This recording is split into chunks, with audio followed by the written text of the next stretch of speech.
Okay, and we'll go ahead and get started.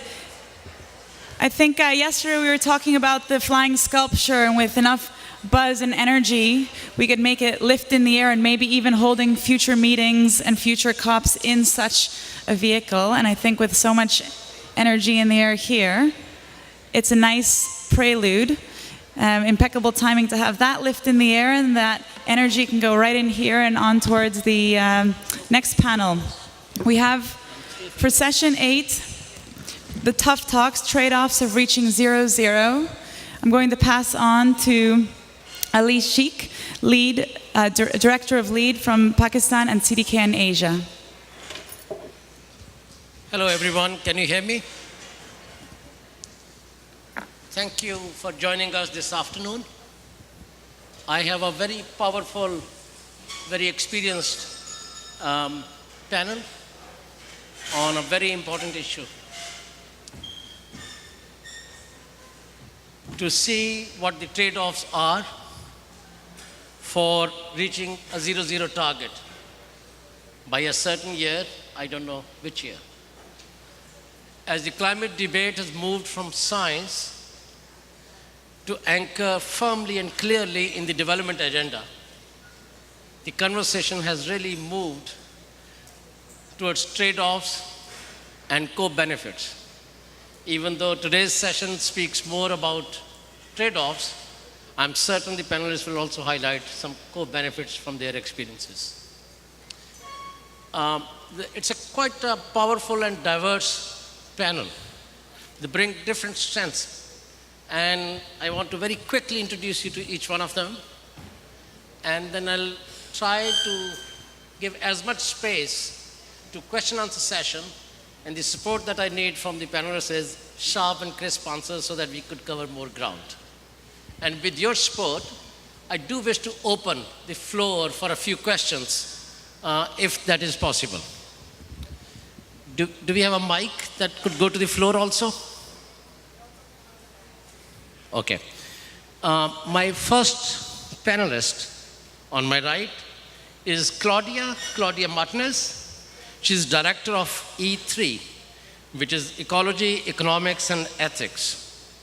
You might have heard quite a bit about development and ecology. Ethics is something different, and we'll speak about that a little bit. Then we have Tara Shine, who is head of research and development at Mary Robinson Foundation. And then again, her preoccupation has been, and her foundation's preoccupation has been, not as much on development or growth, as much on climate justice. And that's an important dimension for us to highlight. We have a colleague from Greenpeace, Martin Kaiser. He's head of international climate politics, was very heavily involved in the turning point in climate conversations globally in New York at Ban Ki-moon Summit recently. And that again highlights how campaigns and public opinion pressure can help change the conversation. Then we have Andrew Steer, and he has many friends sitting in this room. He's the president and CEO of World Resource Institute, and he has been lending support to several institutions and causes in the past, and so he also brings a very diverse experience. First, Claudia, to you. Ethics.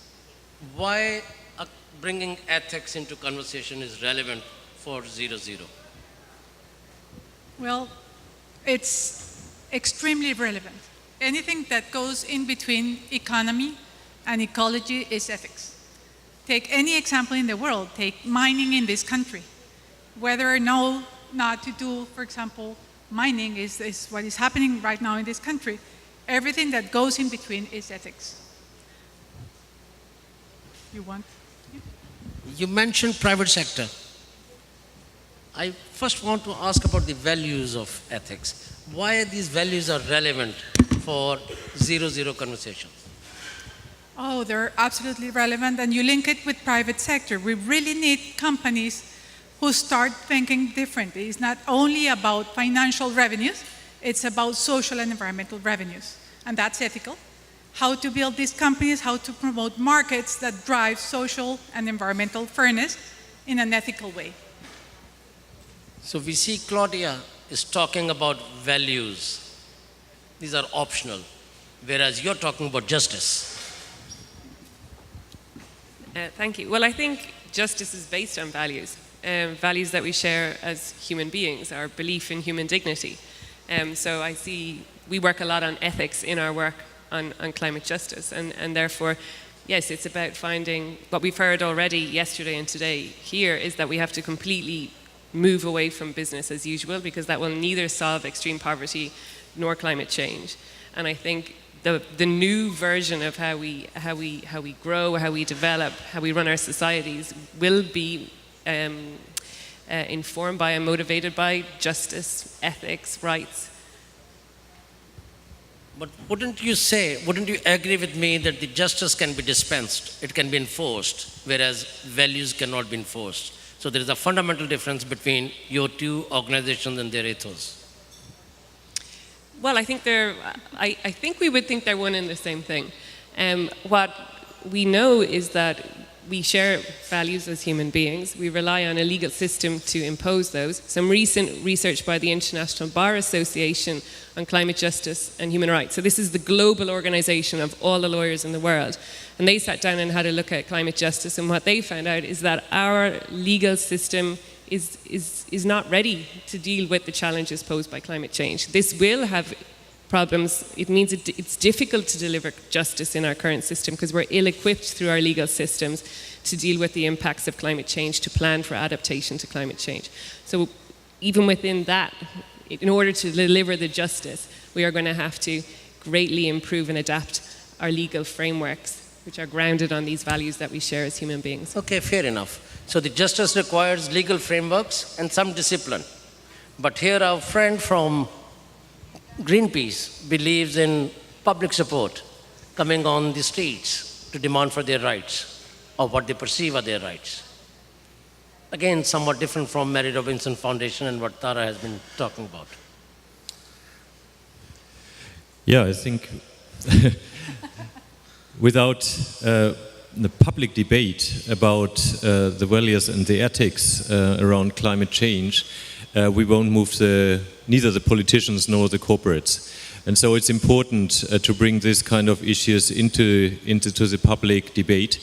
And sometimes it's also important to influence the power game between corporates and governments in a way that we can move forward with the policies. Do I hear you say that your work gets strength from the values conversation and the climate justice conversation?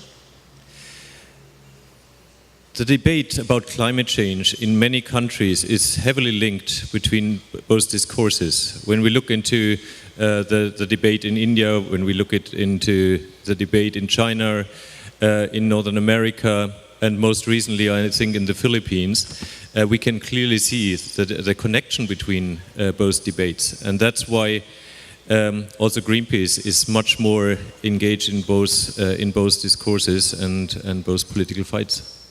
Now, while Martin and his colleagues were braving on the streets, and you and your colleagues were in the corridors of power trying to influence the policymakers in Washington, D.C., that's a different kind of work than the other three panelists. Can you explain that? Is that a fair assessment? Look, we need all hands on deck. It's silly to say, well, governments can solve it, private sector can solve it, civil society can solve it. Actually, we need everybody. The reason that governments act is because citizens who have values demand that the governments act. Very, very few advances in environmentalism in general have been led by governments. They are implemented by governments when their citizens demand something, and that's why organizations represented here, whether Greenpeace, creates a demand for reform. Mary Robinson Foundation is opening our eyes to what climate justice is. And it's only when we understand the importance of values, as Claudia says, that we're going to get anywhere. The reason that you actually act on the environment is rarely because the government tells you to, it's because you believe it is right.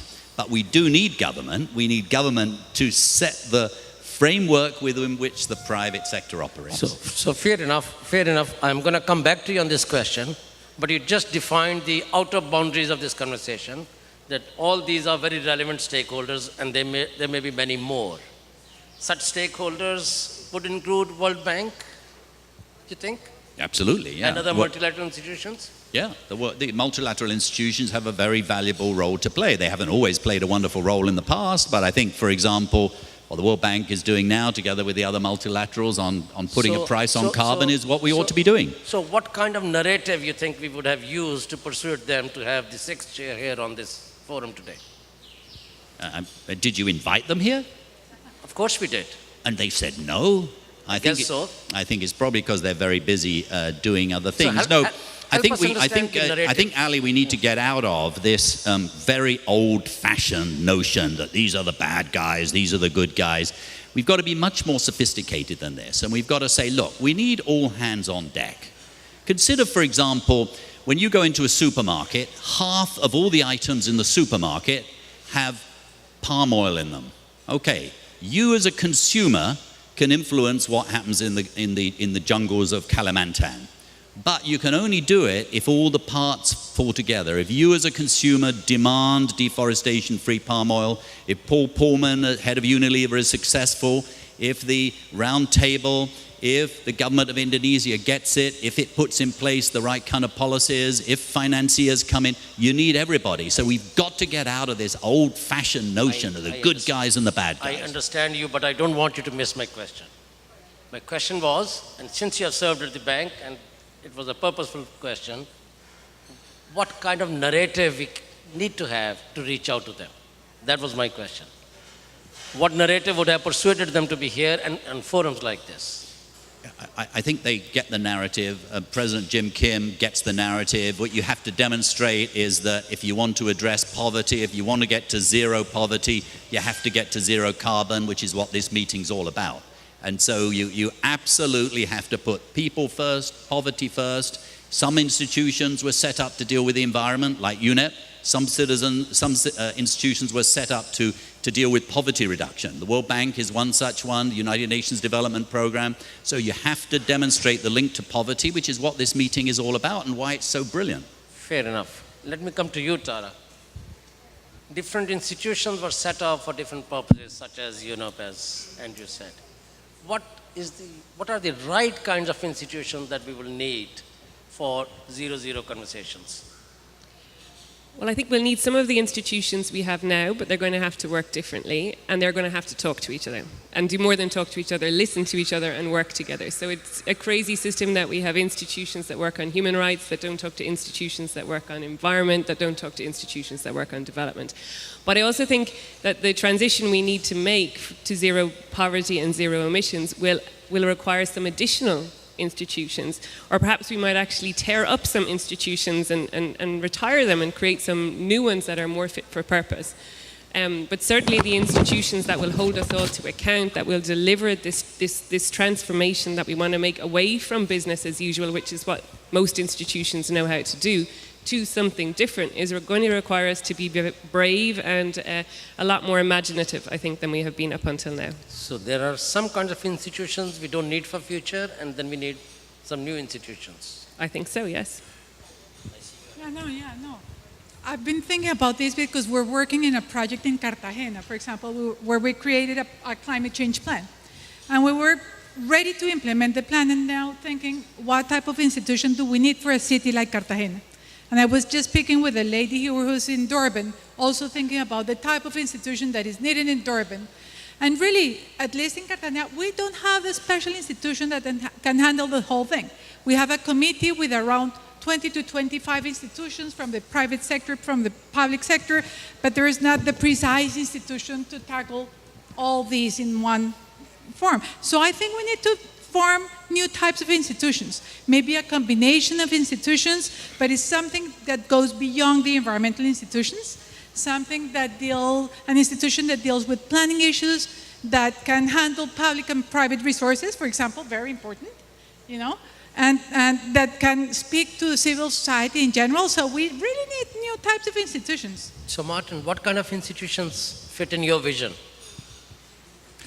It's less the institutions itself rather than how the existing institutions are operating. And I think what we can see here in Lima in the climate negotiations, that the core negotiations are happening behind the scenes and behind closed doors.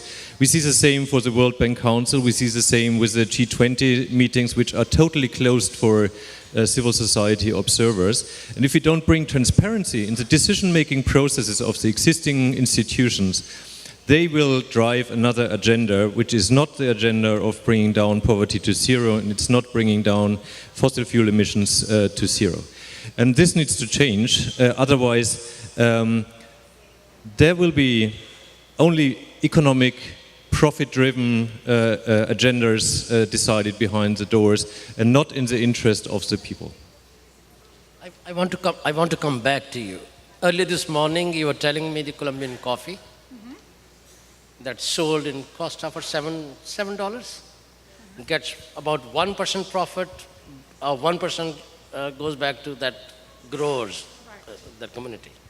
Now, these are the institutional distortions, perhaps, that you're referring to? Or more than that, really. It's about equity, maybe. It's about what we're speaking about. We were just having coffee this morning, and I told him, I'm reading this fantastic book that says about innovation. You know, so a Colombian grower in 1 hectare makes only 1% of the profit of a cup of coffee that you're drinking here. Is that equitable? Are we speaking about zero poverty? Are we speaking about zero emissions? Maybe this guy is doing a fantastic job, you know, in terms of zero emissions. Why is he being paid only 1% of the revenues of a coffee? So I think it's all about the value chains. It's all about equity in the way we really pay the poor for their values, for their ecosystem services they provide in their farms or whatever. So I really think this is the thing that needs to be tackled. Andrew, we have lifted very large number of people above the poverty line in recent decades, but we have pushed equally large number below the poverty line. So why is that our development patterns have not been very inclusive? Why they have not been pro-poor in that sense? Well, I agree with the second part of what you said. I don't agree with the first part. I don't think we've pushed as many people below the poverty lines as come up. I think the last 30 years have been the most spectacular 30 years in history, just in the raw numbers. But we have had a failed development model, actually, especially in some rich countries. I mean, I happen at the moment to be living in the United States, and basically we've had very healthy economic growth for the last 20 years, and basically none of that has gone to the bottom third. Real wages among the unskilled have not risen at all, whilst the top 10% have had a doubling or a tripling of their per capita incomes. So that is wrong. It's a failure. We need to acknowledge it's a failure. We need to figure out something to do about it. And the great thing about what we're doing at this conference here, the Zero, is that if you act smartly to address climate change, you actually, if you do it well, you will actually reverse this very, very unjust pattern of growth. Now, look, but one thing, Ali, we've got to admit, and we should rejoice about, is that a lot of very, very poor people have been lifted out of poverty during your professional lifetime and mine, and we need to rejoice and we need to learn what are the lessons of success, and not just get into this, why are we failing story. We need to look at them both very clinically and figure out what we need to do next. So the glass is half full. Yeah, the glass it depends on what subject. In terms of climate change, the glass is almost empty. We're in a very, very difficult, dangerous, bad situation. But in terms of, in many countries, of access to services, we've improved a lot. But we shouldn't be happy, because there still are 1.3 billion people without electricity, and you know all the numbers. And this is a very, very bad, very unacceptable situation. And we need to see much more anger and frustration than we are seeing at the moment. That's precisely what I want to get on to now. There's a very large percentage of population below the poverty line. But we really never had this explicit vision coming in such forums, going to zero level, right? So I want to conclude my conversation with you on the institutions first. tell us your vision of the institutional architecture we need to have globally to help us have this kind of coherent vision that helps us move towards zero level of poverty before we come to the emission site. Your dream architecture, your recommendation. Well, I would love to see, and I'm sure most of us would love to see, a governance structure that exists at the supranational level that has teeth. We see it at the village level, we see it at the city level, we see it at the national level, we see it at the corporate level. We do not see it at the global level, and we're nowhere close to seeing it. And I agree very much with Martin that a starting point has to be much greater transparency. There is, but here's what we should not do. We should not be so obsessed with getting the perfect global structure, which quite frankly, I think is very unlikely we will get. We need to be smart and opportunistic. I'm seeing, and you are too, some really wonderful new soft governance mechanisms. I mean, I sit, for example, on the executive board of Sustainable Energy for All. You know, Ban Ki-moon chairs it. Chad Holliday chairs the executive. He has been the chairman of Bank of America. You've got the private sector there. You've got civil society there. You've got countries obviously driving there. So you're starting to see the kind of interesting coalitions and clubs that can make a real difference. I just came today from a meeting where we launched something called 20 by 20. 7 Latin American companies, a whole group of NGOs, a group of financiers announced a commitment to re-green 20 million hectares in Latin America by 2020. Governments couldn't do it on their own. Certainly civil society couldn't do it on its own. Banks couldn't do it on its own. You need everybody on board in order to do it. That is, if you like, a soft governance form which is actually heading us in the right direction. But whether it will be enough is very much jury still out. These are very important cases, and of course there is a lot to build upon. But we have left many people behind. Local groups, ethnic groups, women. Tara, what is your reflection on that? Well, yeah, we know we've left people behind. So we have lifted people out of poverty. We certainly have done so while increasing inequality. And I guess my vision is that we by bringing our objectives around poverty reduction and tackling climate change together, we know we have to completely transform the world. And I see that transformation as an opportunity to move away from the inequalities and the injustices that typify our world right now into something new. Now that can sound quite idealistic. You know, I could say, what's the point of ever dreaming of justice in an unjust world? But I also think that if we are going to make such a fundamental change, which science just tells us we have to do, then let's make it for the best, and let's be conscious as we make this transition from our fossil fuel dependent world to a world of zero carbon, that we do so in a way which does lift people out of poverty and does tackle full on the challenges of inequality.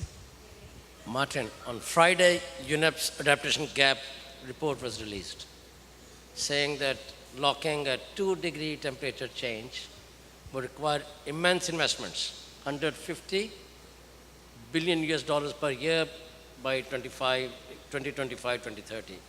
It could go up, even up to 500 billion by 2050.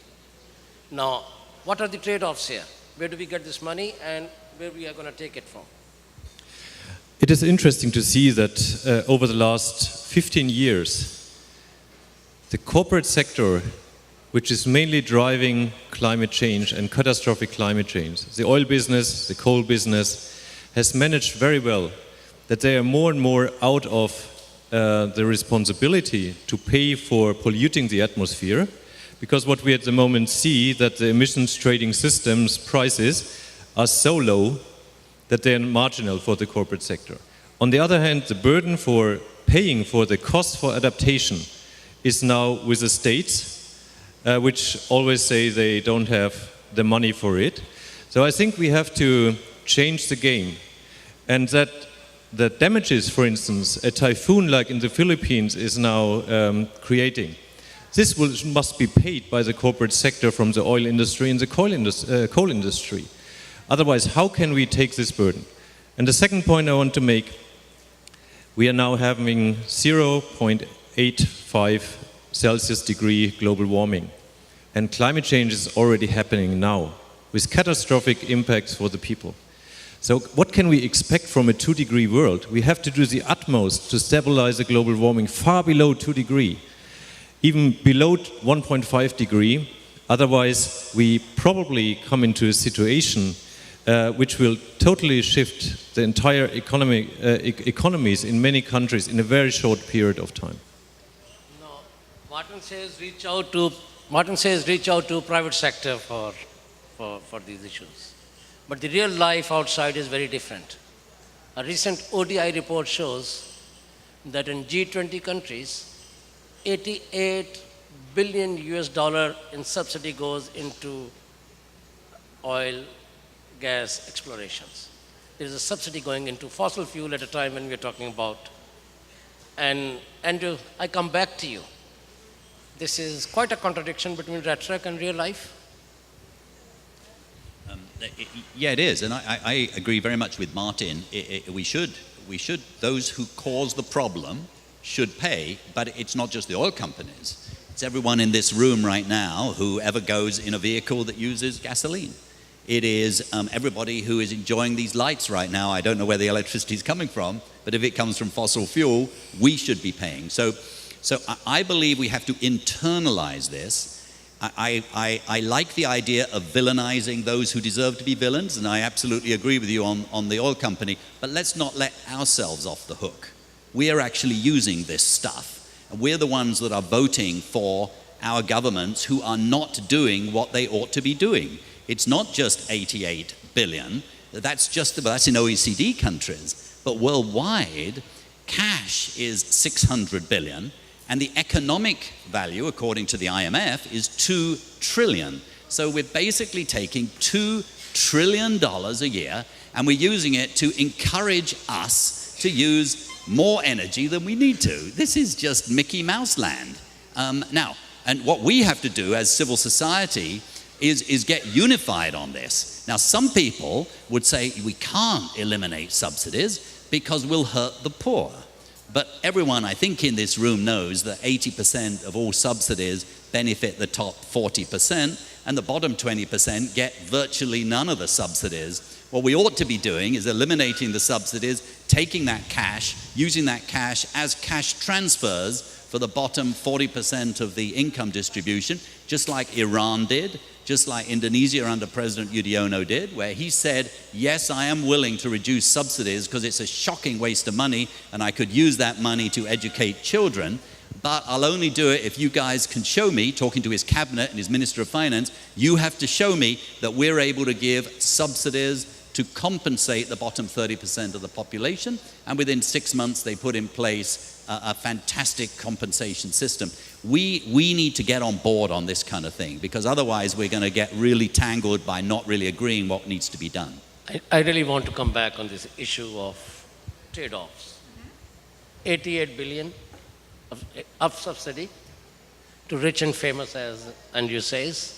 Compare that, the world struggling with 10 billion to GCF, not even close to global targets. Where are the trade-offs? Where do we get this money from?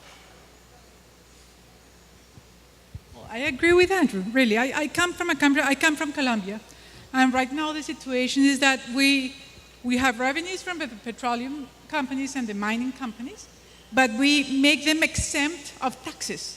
So if you add or subtract, you get zero net, and you get all the social and environmental, worst things in the country. So I really think we should rethink the development model. I think we need to rethink how to grow. The economic model should change. Speaking about only GDP, for example, Colombia is, saying we're growing at 4.8% a year. We're the 4th richest economy in Latin America, and yet what are we doing for the country? So I totally agree in terms of rethinking GDP, rethinking how do we measure poverty, how do we measure richness, and how do we use our own internal resources in terms of subsidies, crop subsidies, or whatever, to really make wealth in a more sensible way. Well, I come from a very disaster-prone region. I'm from Pakistan. Some of the strongest floods or extreme events we have experienced in history were in last 10 years. They touched almost half of our population and more than 10% of our GDP. Typhoons, ferocious typhoons have started visiting Philippines much more frequently. So tell me, how do I go and speak to policymakers in my country for 0-0? What should be my narrative? And you? Well, I would say, would Mr. Minister, Mr. Prime Minister, would you like to see prosperity in this country? And presumably they'd say yes. And you'd say, well, at the moment, you're running this economy extremely inefficiently. You're using twice as much energy to generate a unit of income. You have vast areas of your country which actually are deforested and they are very unproductive. Your cities are being designed in a way that actually is making them not only bad for the environment, but bad for their economy. They're becoming very uncompetitive. Nobody wants to invest there because of the way you're designing it. You're not investing in public transportation, so you're developing a car-based, incredibly polluting, unhealthy thing. And by the way, this is also hurting your poor, and actually the best academics, the best practitioners in the world have demonstrated without a shadow of a doubt, Mr. Prime Minister, or Madam Prime Minister, that you can move to a different trajectory which will not only lower your poverty dramatically, it'll improve the quality of life, and by the way, there will be some losers, and they happen to be some of your best friends, and you're going to have to deal with that if you want to be a leader. And that's exactly the question. And he's going to ask me back, Ali, don't tell me this. I've known it all my years of life, political life. Tell me what are the trade-offs. And I have come to you now to give me 2 key trade-offs that a policymaker would need to face in a middle-income economy or a least developed country. There are huge trade-offs that we have to take if we're going to move toward a low-carbon economy, but they almost all hurt the rich. So they don't hurt the poor, if you do it right, they hurt the rich. And so, yes, vested interests will suffer. The oil companies, the coal companies will suffer. Those that have benefited from a dirigiste, controlled economy that are making monopolistic profits without working very hard because you're protecting them, those people are going to suffer. And you have to choose, Prime Minister, whether or not you're going to be a leader. Good leadership is about doing something that's good for your nation, even although there may be some opponents. That's what leadership is all about. Martin, do you also want to win an economy class ticket to Islamabad? No, I mean, this is clearly one part of the trade-offs that you would change the system of power. And I give you one example. We have connected a small village in India, in one of the poorest regions, to a solar panel-driven grid. And what was the result of it? That people now have electricity overnight, they have more secure streets where they can walk, children have better schools, better equipped. So it's clearly linked to the poverty agenda. But what it also means, that people on the ground now become producers of electricity. They are part of the economic game. And this is challenging the big monopolized energy supplier, which are basically part of the political system. So you see, this is one of the challenge. But I would like to add what Andrew said. I would like to another aspect, and that can't be resolved just in Pakistan, in your country. This is a global responsibility to bring down emissions. And this is why more and more countries, if they collectively could say, we have a clear vision, zero poverty, 100% renewable energy supply by mid-century. We get out of oil and coal by mid-century. And so have a clear and joint vision and carry this vision at every single possibility, including international negotiations, other regional forums, and join those in the civil society and also in the corporate sector, which already say we commit ourselves to a 100% renewable energy future. We want to bring down poverty to zero, that we join us in this kind of global vision. Sir, I come to you. Again, I need help. There's a global trend of disinvesting from fossil fuels. Mm-hmm. Now, we need to have a case for the Indian Prime Minister. and there are serious trade-offs. Yeah, there are serious trade-offs. So what are one or two key messages? Well, one, he needs to get with the program, because if he doesn't realize what divestment means, he's going to be sitting on a whole lot of stranded assets, so everybody knows that. And those stranded assets are fundamental for the future of his country or her country, because that's the revenue that at the moment pays the school teachers and the health service and builds the roads. So if the divestment is real and it's coming, not just because it's a campaign, because we have science that backs it up. It says we can't just go on using these fossil fuels, or we're going to be living in a 3 or 4 degree world, which is not a situation where I would want to be leading a country and trying to govern. There will be huge impacts on human security that will be very difficult to govern. So I think it's looking down that line and seeing what other natural resources you have and how you add value to those, and start investing in those right now, because this transition is going to have to be very, very rapid indeed if we're to protect people's lives and their rights. Rapid transition, not altogether free of pain. Andrew, you were very closely involved with new climate economy report. 10 recommendations, most of them up in the air. In this sense, the Prime Minister will say, well, I don't see any actions there. So same two trade-offs that we want to highlight to the Indian Prime Minister. Well, I would say go to China, Prime Minister, because they actually were heavily involved in writing the new climate economy report. Tsinghua University has demonstrated, using very sophisticated analysis, that actually it's in China's interest to peak by 2030, even if climate change didn't exist. Isn't that amazing? And the reason for that is the approach of the new climate economy was not to appeal to environmentalists, but to appeal to ministers of finance and corporate leaders. So the question was, how do we move from today's high-carbon, low-efficiency world economy to tomorrow's low-carbon, high-efficiency world economy? And it turns out that if you take smart climate action, there are 4 reasons why you'll actually promote growth. First, greenhouse gases are simply a symptom of an inefficient economy. And if you reduce greenhouse gases, you actually run your economy more efficiently. You have better resource efficiency. Second, if you do smart climate policies, you promote a new boost of technology, which you need for growth. Third, if you do smart climate policies, you will close the infrastructure gap, because you actually don't need so much infrastructure if you have more compact cities and you do other things. And fourth, if you have smart climate policies, you will give policy certainty, which doesn't exist right now. So a lot of big investments today are not going forward because nobody knows whether there's going to be a price on carbon or not. So those 4 reasons actually have persuaded, as if they needed persuading, the Chinese government. So I would urge your Prime Minister to go elsewhere, because there are some amazing things happening. They're not fast enough, though. Claudia, amazing things happening, but very far in China. How would you speak to the policy community in Colombia? It's funny, though, because I was telling Andrew that President Calderon came to Colombia to launch the NCE report. And only until he came, President Santos sat at the table to say, well, maybe this is important. And in the last 2 months, no, I'm just, not that he's not intelligent. But in the last 2 months, he sort of realized this needs to be part of the development plan.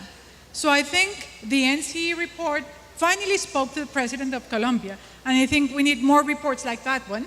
But we need also to use those reports internally, because maybe he knows, but not his ministries, not the Minister of Energy, nor the Minister of Agriculture, who doesn't know what to do. Because this, Andrew, I mean, it could be great when you have the money to do transport systems and electric systems, but speak to the people in the Chocó region in Colombia that you know. What does it mean for them? So I think also we need to speak about adaptation, not only about mitigation. We need to speak about other types of issues that really resonates with poor countries like ours, and that's what your question is about. Yes, let me take this forum to another level of conversation. We used to speak till very recently about co-benefits, all of co-benefits, and now we are speaking more about trade-offs. Now, IPCC's synthesis report says turn of the century, with 2/3 of certainty, we can have 2 degrees. Now, it really is now about trade-offs because trade-offs determine the timeline. We were at a lunch together where we saw that a report suggesting that the emissions need to peak by 2030. I think you have been arguing that no, they need to peak almost simultaneously for all countries by 2050. What will be your argument in terms of trade-offs if they were to peak at the same time? Just maybe to clarify, just in your question, I think what we were talking about was the difference between whether or not you need to phase out emissions by 2050, 2070, or 2100. Yes. The sooner you phase them out, the greater your chances of staying below 2 degrees. But regardless of what those timelines are for the end goal, if you like, what is absolutely critically important is when countries peak their emissions. And that has to be soon, and it has to be at the lowest level possible.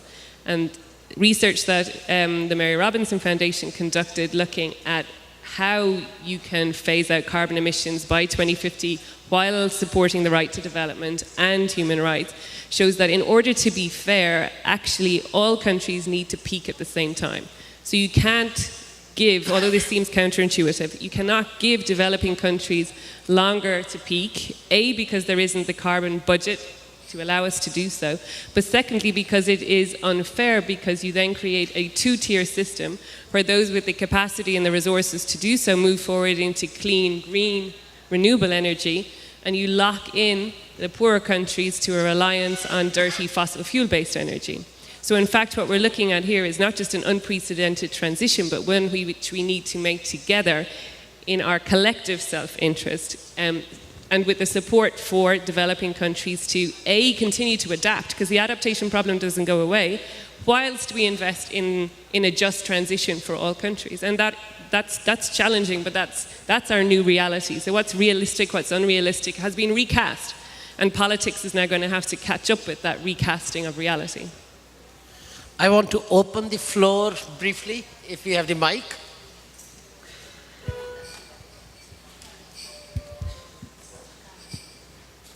Want to take a few questions, if there are any, but we don't promise any answers. Is that right?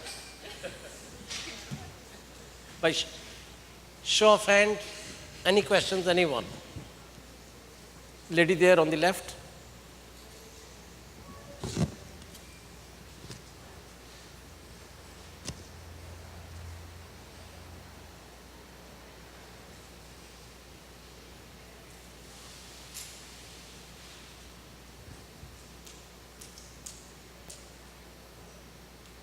Hi. I was wondering, how do you think it's possible to make all the nations peak at the same time if there's such a huge gap between developing and developed countries? The gentleman at the back. Yes, sir.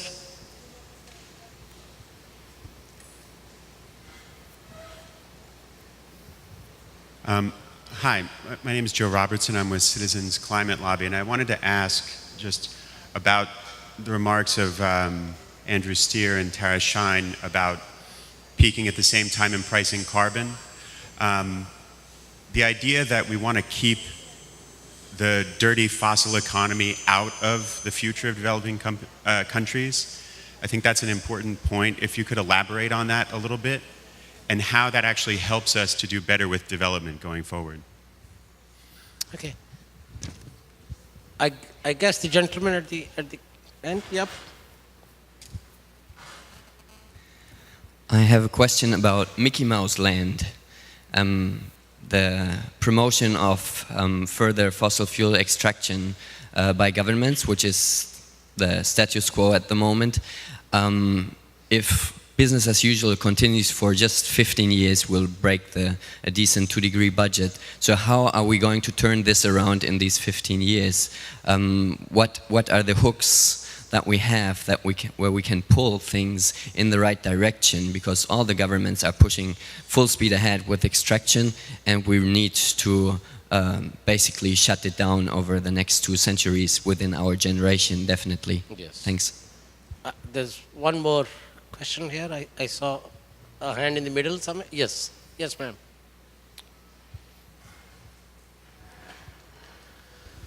I'd like to ask the two gentlemen. It's tough talks time. how would you like to talk to our Philippine president about,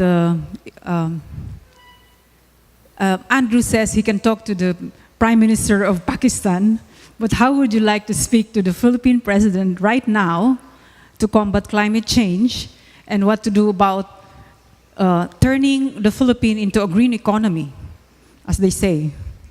And Martin, you are always negotiating with corporates and all that as Greenpeace to lower their carbon and all that. But how would you also how will you talk to the government, specifically Philippines, as you're observing that there's really, they're one of the victims of climate change right now? Okay, we can have Martin. You want to give the first? Go ahead. Yeah, I would, to your question on the Philippines, so our office there is quite aware about the impacts of climate change on the country. And so what we are trying to do to call out the responsibles for the catastrophic climate change impact, which are big oil companies, which are just continuing business as usual. And even worse, they are undermining the policy work in many countries and also at the international level. So that's one point. On the peaking, I think we already see declining emissions in key countries. So we won't have a global peak time for all countries at the same time.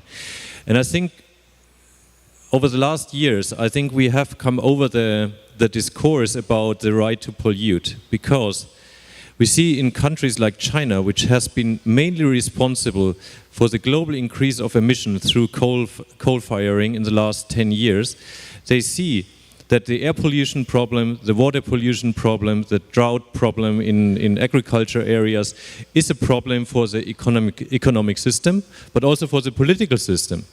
Because when you have 1 million people dying in China because of air pollution, this is a big internal problem. So to act on climate change has been in their own interest now.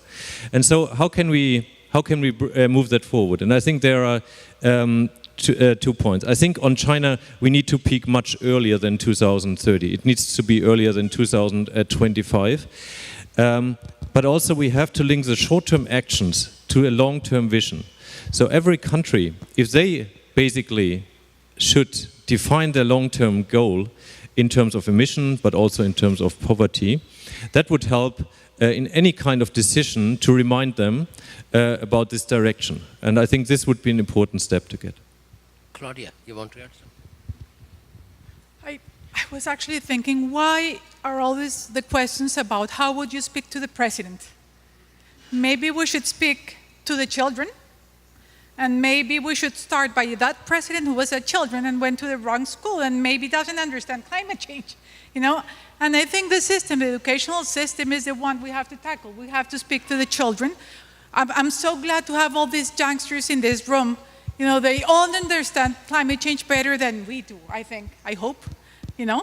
And the system that we have right now in terms of education comes from the 13th century, from the Prussian days, where you had children sitting in a classroom like you, hearing us, you know, without having sort of an innovative platform to do climate-smart choices. So I think it needs to be different. I think we should speak about, you know, how do we speak to the children? How do we change the educational systems? How do we create ethical minds? How do we create innovation? And I think it's more about that. Yes, I agree with lots of what people have said already. So I think one thing is development is not about access to emissions. Development is about access to energy. So if we want to help countries peak soon and low, then we have to invest in development in countries, the right kind of development. So we already invest in development in countries, so let's invest in a different kind of development. We can do that. I think then another part of the conversation, just listening to you, and is also about who informs the policies that we do. And we still make policies largely without asking people what what they would like those policies to deliver from them. So this is part of what's wrong with our institutions. Our institutions decide things for people. Climate justice is about putting people at the center of decision making, regardless of who that person is or how they're perceived to hold power. So in this question of trade-offs, one of the trade-offs is that people who are powerful now are going to have to be brave enough to share that power with other people. And if they do so, and they're humble enough to do that and to listen to the perspectives of other people, the real stakeholders in all of this transition that we're going to make, the farmers, the fishermen, the women, then they are going to learn a lot more about how to do this business, not usual way of doing development by listening to people and doing things differently. So that's a challenge, because we have powerful people who are going to have to become more humble, and who are going to have to want to listen and learn from the wisdom of other people. But I think all of that is doable. And someone asked a question about the hooks. The hooks are about things like that. It's about how we manage our land. We have to manage our land differently, but we know how to manage our land, our forests, our agricultural land better, so we need to just do it. It's about how we manage our cities, and it's about how we produce our energy. And we have enough of the solutions and the technologies there right now to make a very quick and very fundamental change. We just have to get the political will, and as Andrew said at the beginning, the political will only come from leaders who are feeling the pressure from their citizens. So again, they're going to have to listen. The people power does matter. Andrew. Well, I agree with everything that's been said. 3 questions specifically addressed to you. On turning things around, for example, on energy subsidies, I actually believe that there is a significant chance that in the next 18 months we will start seeing some real progress. I think if you look at other areas where we've sort of seen tipping points, we've often been surprised how sudden they are. Take, for example, 10 years ago, what was the most failing MDG? It was actually maternal mortality. For 3 decades, it had gone nowhere. In the last 10 years, maternal mortality has fallen by half. A miracle, actually. Not enough, but it's still a miracle. Why? It happened quite suddenly. It happened because there was a lot of technical evidence about what worked, what didn't. There was a lot of evidence that you needed to get a whole of government approach and no individual ministry can solve it. And then there was very, very serious political engagement at the head of state, head of government level, and their spouses, by the way. And you started to see this amazing momentum. I actually think we're not that far off the same thing happening on energy subsidies and even carbon pricing. But I do think there's a bit of a challenge for those of us here that represent NGOs. We've not been very coherent on this. We've been advocating different kinds of things. I don't think we need to be unified on everything. But quite frankly, the kind of advice and the kind of citizen pressure has not been there on energy subsidies, and certainly not on carbon prices. And I think we have to decide, do we or do we not think this is a serious effort? A serious issue. Just on the advising the president, I mean, the first thing I would do is I would focus exclusively, as Martin did, on, I mean, Philippines is having a tragic series of dreadful events, and it is cruel and unfair, and so I would simply express my sympathy. If the president then came and said, not only sympathy, but I would commit to work very hard to prevent this in the future, including the kinds of things that Martin's talking about. And Tara's talking about. I mean, this is an issue of justice.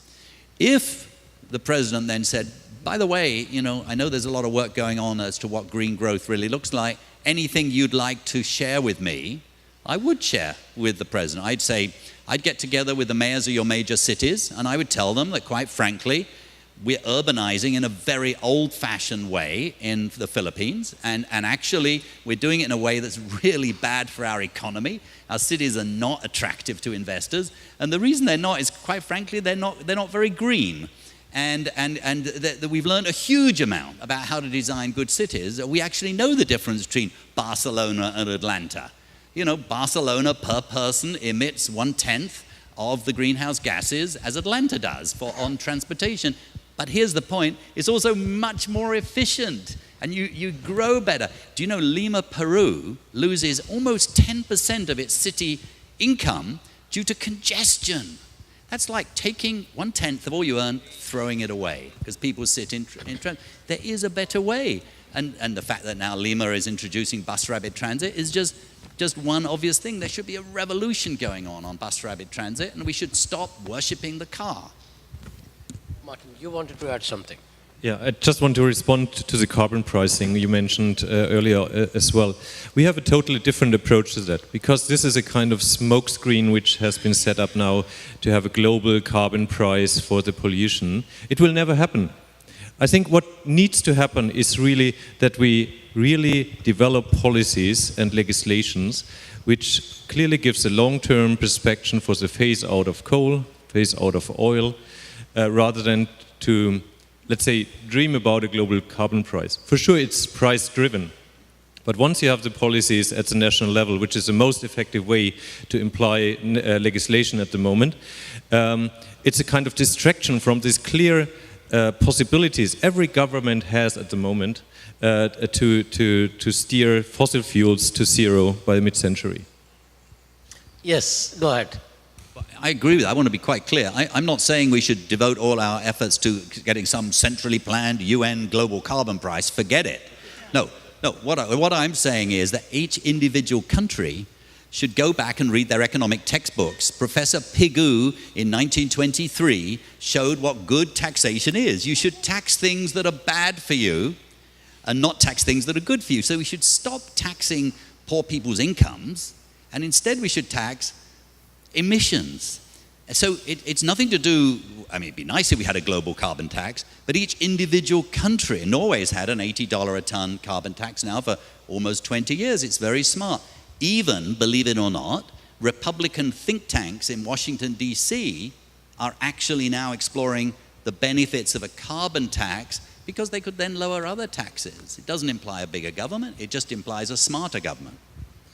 Now, I want to come back on the poverty issue and the extreme events and the way they are linked with economic growth and other ambitions, such as a carbon neutral world. Now, panelists are telling us that if we begin changing the economic models, we can presumably reduce or eliminate our emissions over a period of time. Whatever we decide is the peaking point.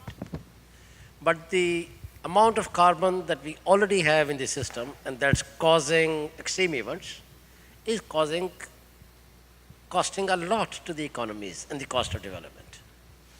Now that's pushing more and more people below the poverty line and making more and more people increasingly vulnerable. Resilience levels are diminishing. So in some ways I want to come back, maybe I can begin with you. The ecosystems are not protected. Urbanization is happening, people are coming to more vulnerable localities and neighborhoods to settle for livelihoods. And the incidence of extreme events and their ferocity, intensity is on increase. Mm-hmm. That's a challenge. It's not linked with reduction of poverty. It's not linked directly, immediately with the reduction in emissions. It is today's challenge for a policymaker, and we talked to a few prime ministers today.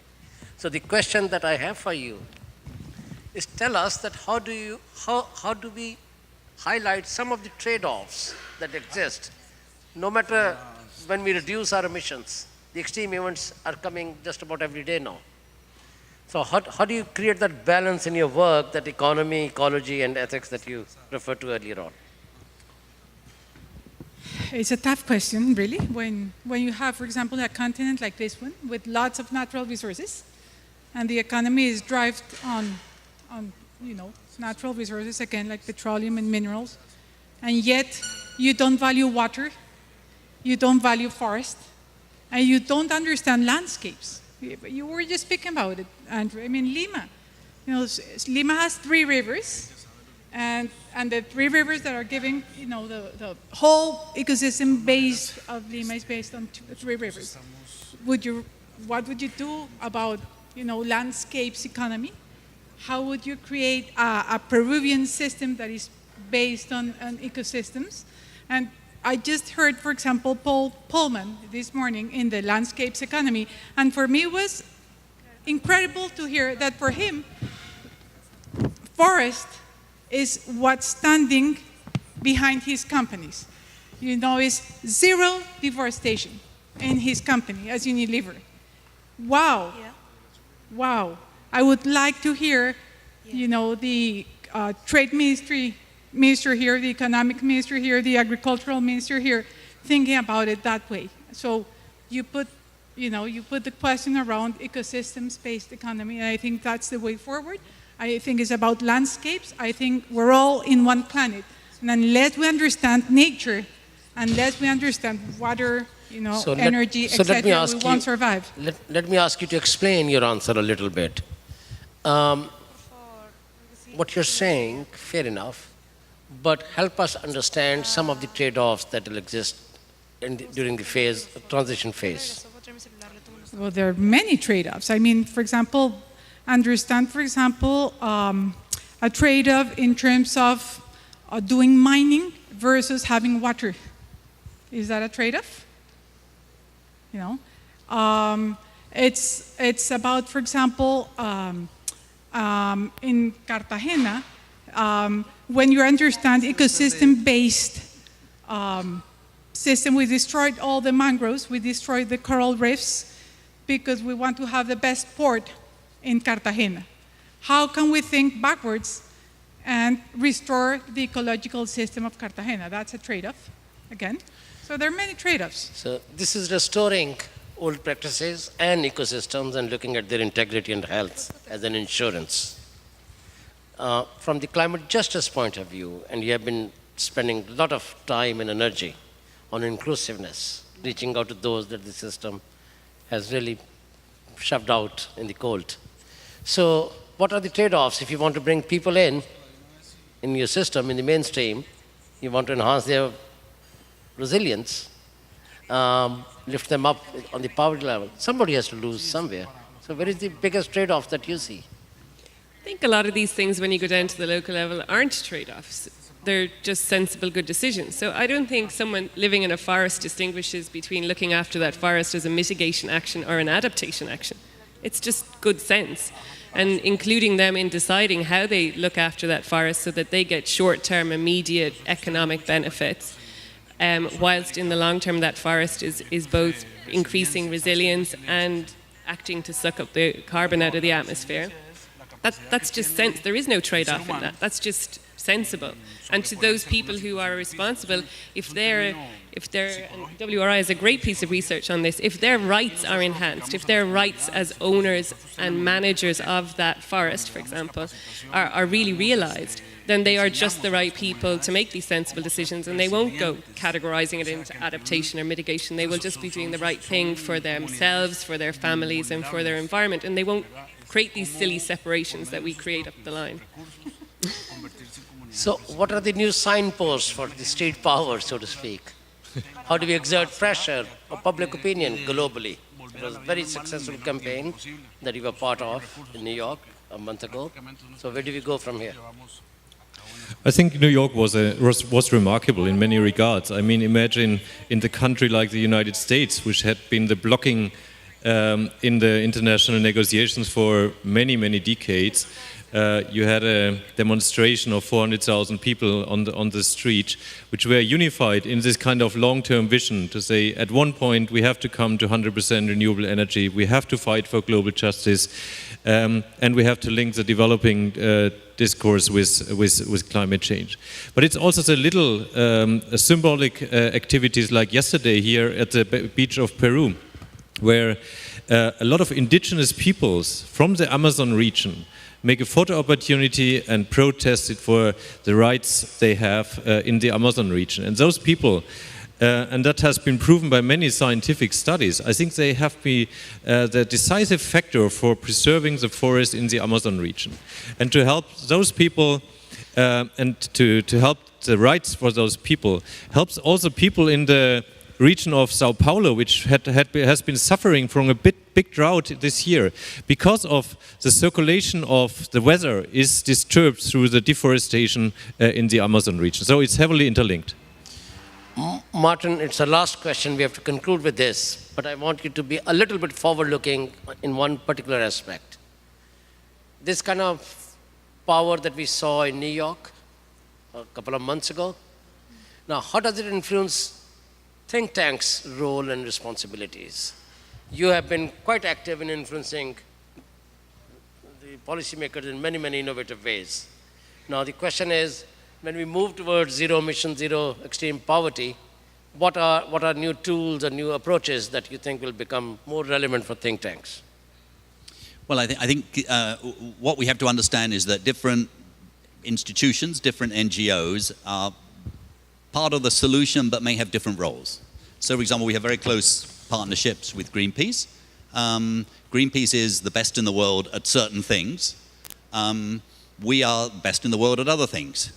We have a very close, active relationship with the Mary Robinson Foundation. In fact, tomorrow night, by the way, we're going to be launching a major new report on climate equity.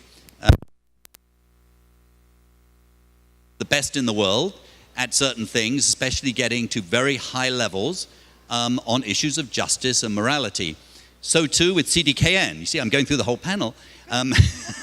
With Claudia, we have a very, very close relationship where CDKN is the best in the world at certain things, and we complement them.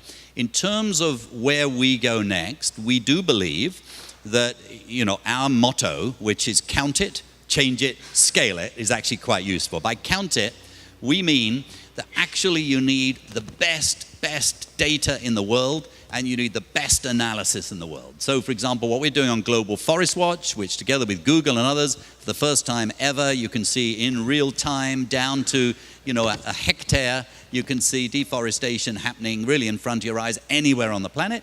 That's the sort of thing we do in the analysis. But then we have to do the change it. And we can't do that on our own, so we do it with partnerships with some of you. The scaling it requires partnerships with a much bigger group of people. And we have to have a very sophisticated approach as to how do we influence at scale. So, for example, we're the keepers of the greenhouse gas protocol, as you may know. So we have about 20 very, very smart people with sharp pencils figuring out how to measure greenhouse gases. But the reason that 90% of the Fortune 500 companies report using our protocols is not because we have an influence on them like that. It's because some other institutions, such as the World Business Council for Sustainable Development, such as CDP, plus the 700 corporations that work with us to design them. So you need to be able to think about, before you embark upon a piece of work, how is it going to go on that whole thing? Because this is no longer a time for pilot successes. It's dead easy to get some pilot successes. Things are too urgent. Okay, we need to move things forward. Thank you. Our time is up, but 30 seconds, Claudia. Yeah. No, I was hearing you, and I just want to tell you here, Gaston Acurio, who's the best chef in this country, he came back to this country when he was 23 years old. And instead of competing, he said, why don't we share? Why don't we create a movement, you know, of knowledge? And this country is now the best country in terms of restaurants because of Gaston Acurio. So I totally agree with you, and I think we should follow his model in this venue as well. 30 seconds? Yeah, it's a plug. So a lot of the things I was talking about are captured in a document called Zero Carbon, the Climate Justice Way. It's on our website. And we'll answer, I should have mentioned it when I got asked a specific question earlier. Thank you. Okay, no more commercials. Please join me in thanking this panel. I don't want to summarize. Go ahead, go ahead.